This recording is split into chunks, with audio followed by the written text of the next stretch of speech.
Now, as we know, with a very news-savvy generation, people are sifting news from all over the internet and various sources of news fed. And because of that demand, I observed that it has given rise to at least two phenomena in the news world. First, the loss of objective reporting. Now, I noticed that news media nowadays tend to get into the nitty-gritty of reporting, capturing the audience with side issues, which in fact distract them from what is critically conclusive. Since the COVID experience which our church had, we have medias constantly coming to us with pressing requests for interviews. They ask about how we felt, how things have been with the previous COVID patients, whether our church were doing well, and so on. We shared a lot about how God, our prayers, and how the love among brethren have brought us through. In fact, that forms 90% of our replies, which was our real experience. But it wasn't reported. Instead, what was reported were the peripherals. And for some medias, we noticed what sounds warm and sensational were usually reported instead, which sometimes was not fully conclusive about what we are representing. So that brings us to conclude that there are selective crowds which medias are reaching out to. And when more of such medias are rising up to gain credibility in the internet, imagine what will form the culture of reporting. Will they be reporting more about the subjective opinions or changing feelings of people, or what is really conclusive? Now, it's important for news media to know that when we train our listeners to listen to what is opinionated, we will very quickly lose a generation who learns to listen intently and what is critically and objectively conclusive.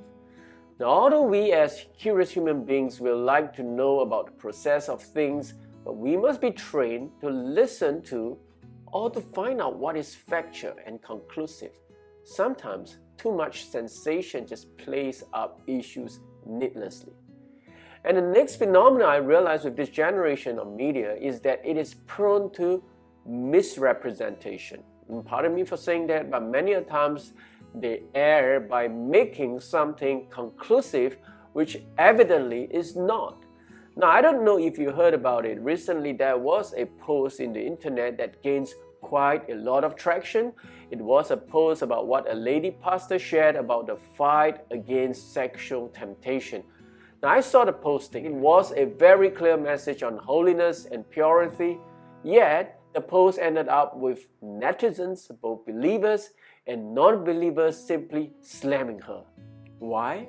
Simply because one of her slides made a suggestion about how sisters can help brothers by not dressing in a revealing and provoking way. Now, it's just a plain and harmless suggestion, but it has caused an uproar, especially with young and liberal netizens. And the pastor, having seen the outcry, has since apologized.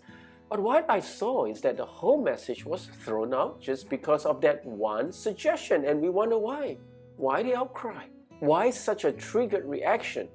But shortly after that, we saw more terrible reactions from some of the medias, one of which I will share here, reported by Must Share News. Now, take a good look at what is being represented here.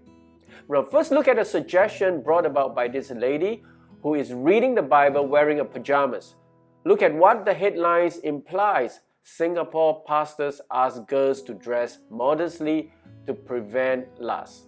Now, the whole picture is suggestive, isn't it? Now, my brethren, this is what I call fake news. It is fake because of the misrepresentation. Think about it. How would people think when they saw such headings? Most won't even bother about reading the content of what the pastor has said, but will simply be brought in by the blanket statement of the headings. The headings given here is simply to advocate the liberals' agendas and leanings, which is seeking to gain ground in this era. Just as the media is pleasing the triggered netizens, the society on the whole is being subtly pushed towards a kind of activism which lean towards the left. Now I can almost hear a generation of people saying, away with the conservatives, away with the Bible. It's about human rights, it's about women's rights, it's about minority rights. And before you know it, you will have a generation of churchgoers who claim they are in the faith, yet they reject anything that challenges their liberal mindset. They are people with unsound mind who cares nothing other than their feelings. They don't read articles or commentaries critically and objectively, but only accede to those who is in line with their inclinations. Now, first of all, my brethren, the Bible is never against the rights of women or minorities. In fact, it is the very book that elevates the human dignity to the highest, regardless of race and sex. It is the only book that tells us that we are created in the image of God and who are given defined roles to live out our very best potential. That is exactly the reason why Bible-believing people are contributing most to the well-being of mankind. And that is the reason why the Bible has been the best-selling book every year for the past 50 years. Yes, there are books that help you get rich. There are books that help you gain fast success, but there is never a book that deals with your total and eternal well-being, except for the Bible. The sales speaks for itself. The way people are being transformed by the words of the Bible speaks for itself.